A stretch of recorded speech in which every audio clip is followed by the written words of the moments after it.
course I have regrets. It was not my finest day. It was not my finest performance. And I lost control. I was annoyed.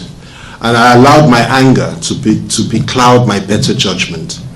And I did it in a way that, at that point, I really didn't care who was listening. If you remember, I said, look, let the cameras be rolling. I just don't care. Nobody, no leader should get to that point.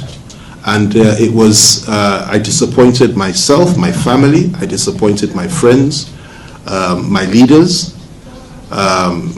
those that brought me into, or really trained me and brought me into the public limelight and into public office, like President Appology and so many others who I revere. I disappointed myself, so I deeply regret it. Nobody at any time should react in such a way. But you know, it happens to us from time to time, especially when you've been on the road for what, 2.5 weeks. At that time it was about 1.5 weeks, I don't know what it was, I've forgotten. And we did 8 hours with the governor. I don't know where these people get this energy. I don't know where Ayade gets his energy from, because he was out the following day again. But I was tired. It was a tough time. We'd been on the road. And the gentleman concerned said something which touched me and hurt me. And I felt deeply insulted, genuinely so, deeply insulted. I also felt threatened. I also felt dehumanized almost, because he didn't ask a question. And I'm not here to point any fingers at anybody. As far as I'm concerned, I put this matter behind me. But he didn't ask a question. A question was asked of me just now about the issue of funding. That's not what happened. And I won't go into all that now, but he only made one statement. And the statement that he made was, well, we do not know who is bankrolling you to do all this. That is what he said to me. This was disrespectful, it was unacceptable, and it was an attempt to provoke me. And of course, I fell for it. And I'm usually smarter than that. I should have smiled, said something, and moved on. But I lost it. And my response was disproportionate and unacceptable. And this is precisely why I've expressed my regrets. Not just to the NUJ, not just to my friends and colleagues. I had to apologize to my family members. I had to apologize to everybody. And I will continue to apologize for that, because it's indefensible. I also reach out in love to the young man concerned, who said he's a bishop of Olumba. I reached out to him in love, and I hope he apologized to me immediately. He also attempted to see me afterwards to apologize again. His colleagues that were all there apologized to me and told him that what he did was wrong, because they witnessed it.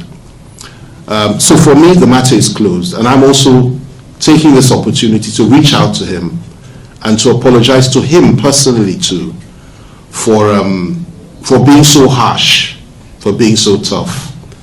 It's not easy for me to say this today. It's not easy for me to speak like this.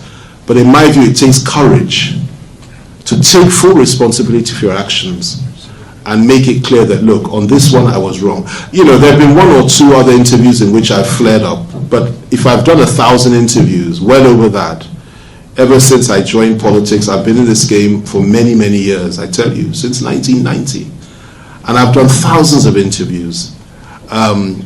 If I made a slip up, or I made a mistake, or I lost it, maybe 5 times in that period with journalists, that does not mean to say I'm an enemy of journalists. I'm a friend of the journalists. I'm a friend of those of you that I've worked with for so many years. And I speak out when governments come after you. When the young man, Ugundi, I've forgotten his name, from Premium Times was locked up by this government, I was the first to speak out. When Shuri of Sahara Reporters was arrested, I spoke out and I worked hard behind the scenes to see how we could get him out. Sahara Reporters is not my best friend. They've attacked me many times over the years, in a very, very vicious way, I might add. Not just me, family members of mine too, but it didn't matter to me. When Baguda Kalto, one of your colleagues, late colleagues, was murdered during the time of Nadeko, I spoke out. I constantly and consistently speak out against injustice and the violence of governments that are illegitimate and tyrannical. I am the voice of the voiceless. I am the one that stands for those that are too weak to speak for themselves.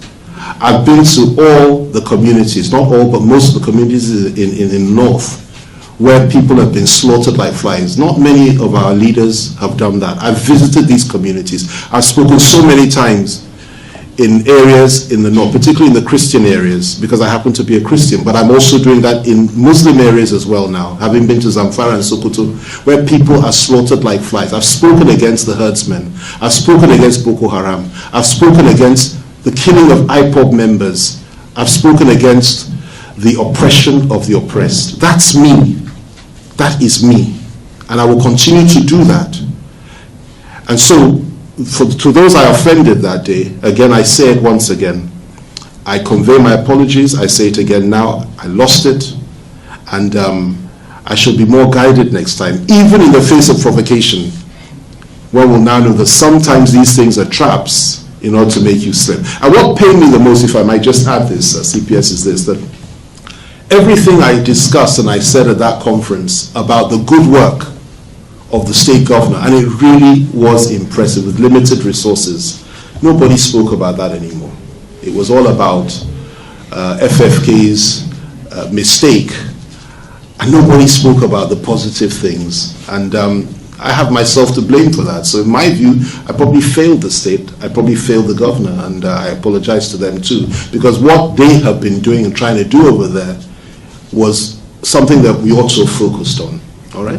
So I regret it deeply, and by God's grace, it will never happen again. And by the way, I should add this. I will be anyway. Let me not add that one. I'll do it by surprise. Thank you very much.